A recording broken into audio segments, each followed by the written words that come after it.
हनुमान जी अगर पूजनीय बने तो राम जी की सेवा के कारण, और आप भी अगर अपने जीवन में सम्माननीय बनना चाहते हो, परिवार में सम्मान पाना चाहते, घर में सम्मान पाना चाहते, जगत में सम्मान पाना चाहते, भारत में सम्मान पाना चाहते, विदेशों में सम्मान पाना चाहते, तो एक काम करो, आओ सब मिल बैठो प्यारे, राम कथा सुन कर जाना, जीवन का निष्कर्ष यही है, हाँ प्रभु प्रेम में लग जाना।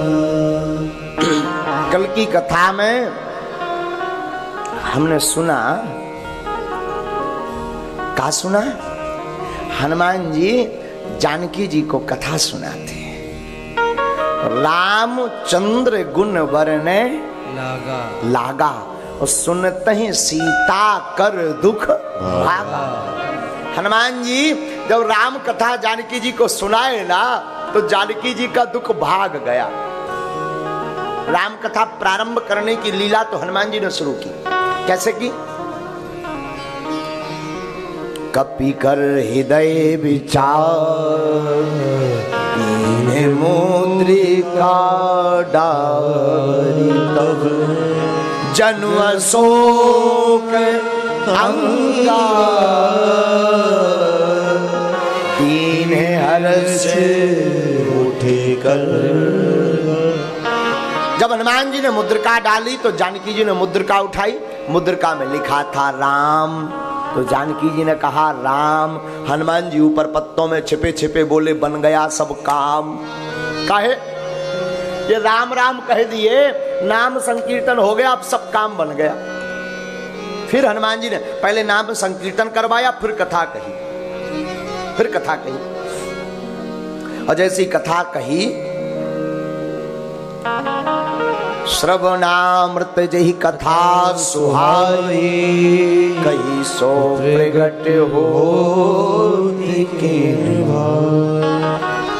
जानकी जी ने कथा सुनी तो मन से दुख तो भागा, पर जानकी जी के मन में आया कि जिन्होंने ये कथा सुनाई वो दिख तो रहे ही नहीं, दिख नहीं रहा। तो हनुमान जी कहते हैं मैया छिपा रहने दो हमें। जानकी जी कहती क्यों? जिसने कथा इतनी सुंदर सुनाई हो भैया, वो कितना सुंदर नहीं होगा? अरे हनुमान जी बोले भैया कथाकार को देखने के चक्कर में मत पड़ो। क्यों? हनुमान जी छुपके छुपके कहते हैं मैया कथा जरूर सुंदर है, पर कहने वाला सुंदर नहीं, ये तो पक्का बंदर है। हाँ, कहने वाला कोई बंदर है, बंदर।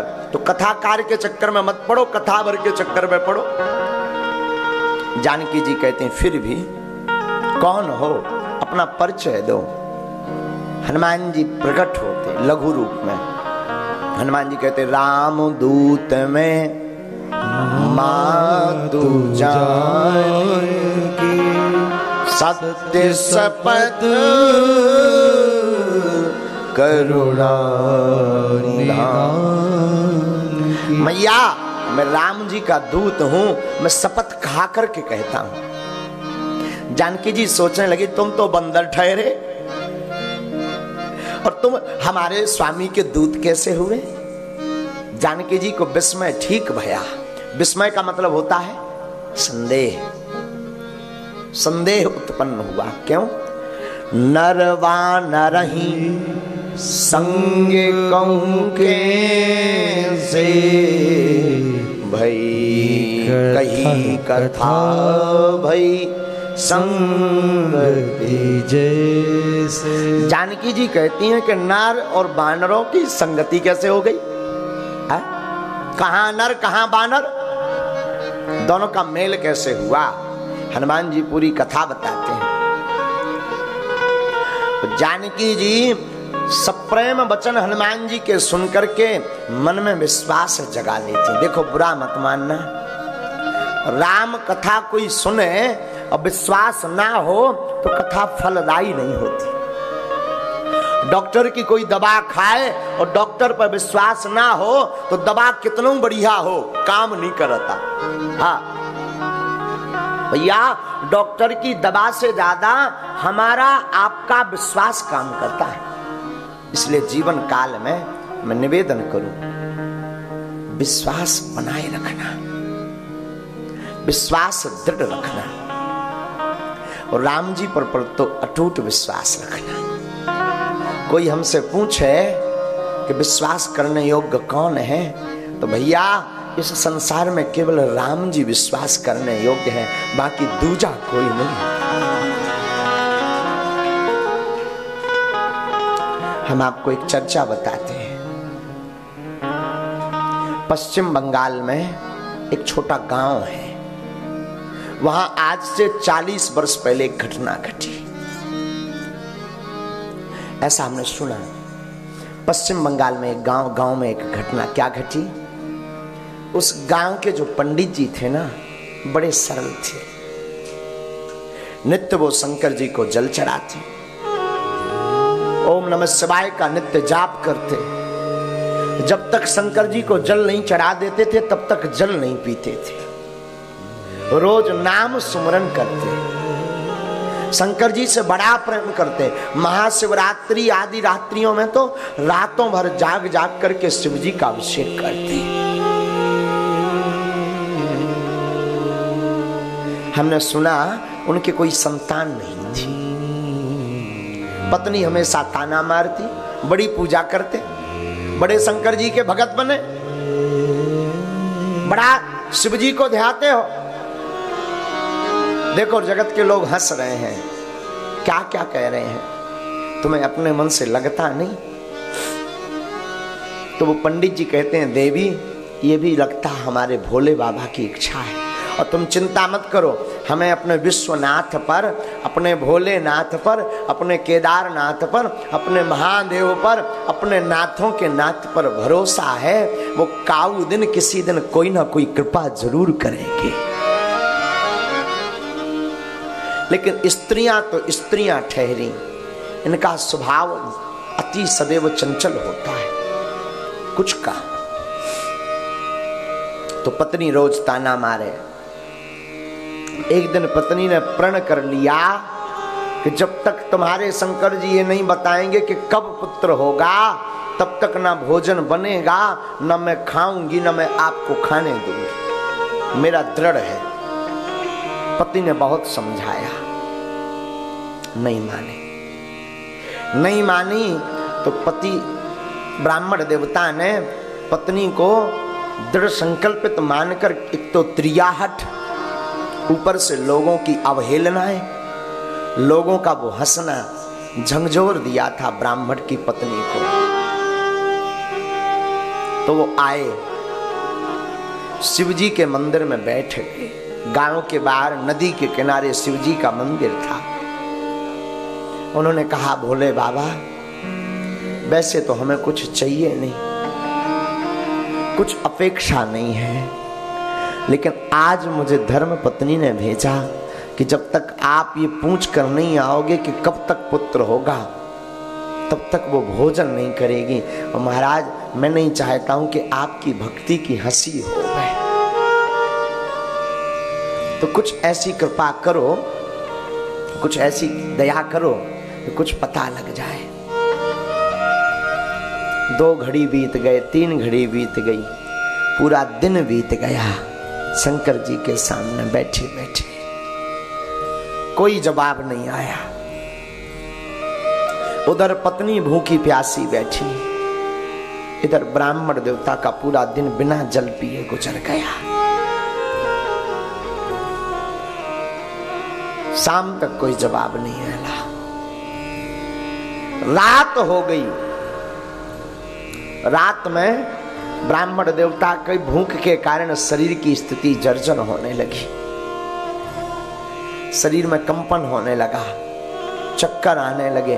ब्राह्मण देवता वहीं शिव जी के मंदिर में लेट गए। अरे साहब 2 दिन बीत गए, उधर पत्नी अचेत हो गई। इधर ब्राह्मण देवता के भी शरीर में सामर्थ्यता नहीं बची। सुबह से जैसे तैसे करके उठे, स्नान किया और फिर से वही नित्य क्रिया, शिव जी को अभिषेक किया, बेलपत्र चढ़ाए, चावल चढ़ाए, आरती की, शिव स्तुति की, रुद्राष्टकम का पाठ करते, वही रुद्राष्टकम का पाठ करके शिव तांडव का पाठ करते, मंत्र वही मुख में पंचाक्षरी मंत्र मुख पे रहता, ओम नमः शिवाय, ओम नमः शिवाय, ओम नमः शिवाय। धीरे धीरे धीरे एक साधु आए 2 दिन बाद, उन्होंने कहा दृढ़ है, संकल्प है, जल भले ही ना पियो पर शिव जी के ऊपर का बेल पत्र तो खाते जाओ ताकि साधना कर सको, जीवित रह सको। तो 2-4 बिल्व पत्र ही पाने लगे, जो निर्माल्य बिल्व पत्र होते हैं, जो शिव जी से उतार दिए जाते हैं, वो बेल पत्र खाते वहीं पड़े रहते। कब महीना बीत गया खबर नहीं, महीना भर से घर नहीं गए। लोगों ने, गांव के लोग मनाने आए, गांव के लोगों ने कहा तुम्हारी स्त्री मर गई, अब घर चलो। अब तो ये और पागल हो गए। अब इन्होंने कहा धर्म पत्नी तो मर गई जिसके कहने पर हम यहाँ आए थे, अब अगर ये प्रसन्न भी हो जाते, कुछ कह भी देते थे, तो हम किसको संदेशा सुनाएंगे, किसको ये प्रसन्नता की खबर सुनाएंगे। जो काम था वो तो बिगड़ ही गया।